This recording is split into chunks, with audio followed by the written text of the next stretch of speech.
Friends, आज हम second lecture को पढ़ने जा रहे हैं। प्रीवियस लेक्चर में फर्स्ट लेक्चर में मैंने आपको बायोलॉजिकल मॉलिक्यूल्स का इंट्रोडक्शन करवाया था।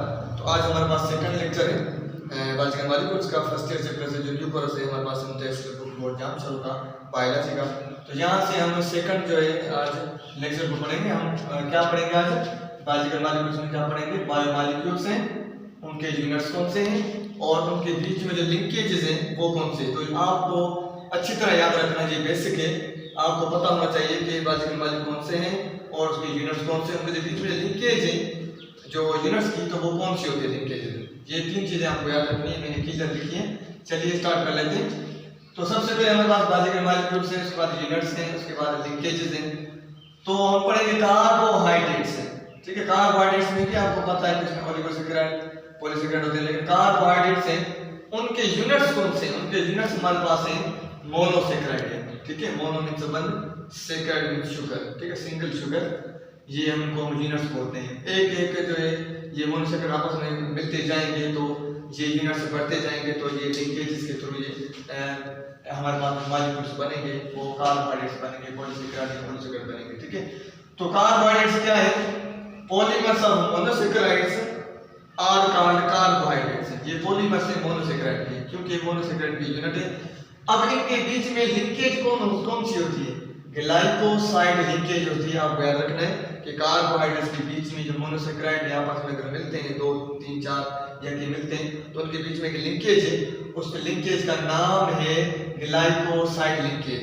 ये पॉइंट आपको याद रखनी है। ठीक है, दूसरी पॉइंट में जा रहे हैं प्रोटीन्स है हमारे पास। प्रोटीन्स क्या है? ये पॉलीमर्स ऑफ अमीनो एसिड्स हैं, are called proteins.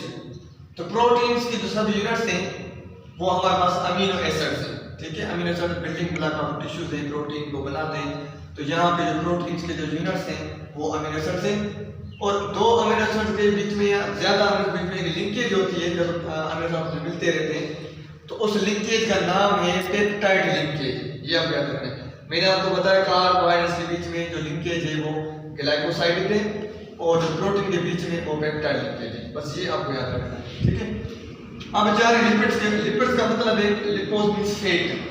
Fat type है हमारे पास। ठीक है, फैट ऑयल है, फास्फोलिपिड्स हैं और टर्पेनोइड्स हैं। ठीक है, तो यहाँ पे जो फैट और ऑयल है इसके बीच में जो यूनिट्स हैं इनके कौन से?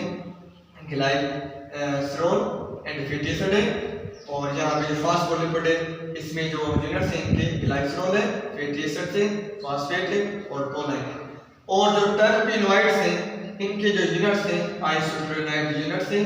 अब इनके लिंकेज इसमें बीच में कौन से थे? फैट और ऑयल के बीच में जो लिंकेज है हमारे पास है ईस्टर लिंकेज है, और फास्फोलिपिड इनकी जो लिंकेज है ईस्टर कार्बन कार्बन लिंकेज बीच में आपको याद रखना है।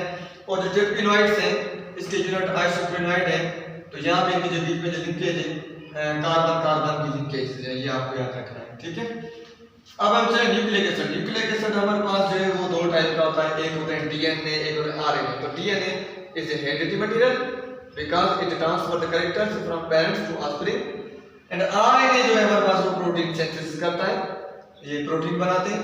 तो ये डिफरेंस है आरएनए में और डीएनए में। तो आरएनए और डीएनए और आरएनए न्यूक्लिक एसिड है।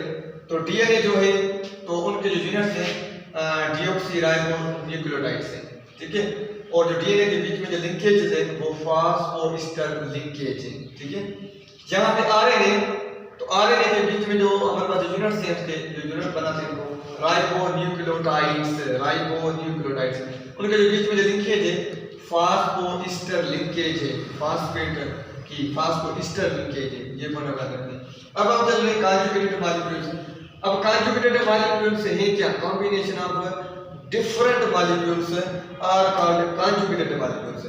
इसमें जो कॉन्जुगेटेड मॉलिक्यूल्स है इसमें डिफरेंट बायोमॉलिक्यूल्स के यूनिट्स होते हैं। इसमें यहाँ पे जो लिंकेज है तो वो भी डिफरेंट लिंकेज होती है, क्योंकि दो ये आपस में डिफरेंट मॉलिक्यूल्स हैं वो मिलते हैं। कैसे मिलते हैं आपको मैं बता दूं। तो यहाँ पे हमारे पास कार्बोहाइड्रेट्स है, प्रोटीन्स है, लिपिड्स है और न्यूक्लिक एसिड। तो conjugate, how you can make conjugated molecules, आप कैसे बना सकते हैं? यहाँ पे हमारे पास कार्बोहाइड्रेट्स और प्रोटीन्स आपस में मिलेगा तो ग्लाइकोप्रोटीन्स बन गया, कॉन्जुगेटेड मॉलिक्यूल है, ग्लाइकोप्रोटीन्स कहलाएगा। यहाँ पे हमारे पास लिपिड और प्रोटीन आपस में मिलेंगे तो लिपोप्रोटीन कहलाएगा, ये भी कॉन्जुगेटेड मॉलिक्यूल बन गया। अगर न्यूक्लिक एसिड यहाँ पे मिलेगा प्रोटीन से तो न्यूक्लियोप्रोटीन से, ठीक है, न्यूक्लियोप्रोटीन बनेगा। तो इसी तरह ये कॉन्जुगेटेड मॉलिक्यूल बनते हैं। और जिस फ्रेंड ने मेरा ये चैनल सब्सक्राइब नहीं किया, अगर मेरे चैनल पे न्यू है तो वो प्लीज सब्सक्राइब कर दीजिएगा, ताकि आपके हर जो कॉन्सेप्ट है बायोलॉजी में क्लियर हो जाए, ताकि आप आगे भी एमपीकेट को जो लेक्चर्स हैं आप उनको क्लियर कर लेंगे, आपका वो अच्छा कंट्रोल हो जाए। ठीक है, thank you, I love you, इंशाल्लाह कल फिर आता हूँ।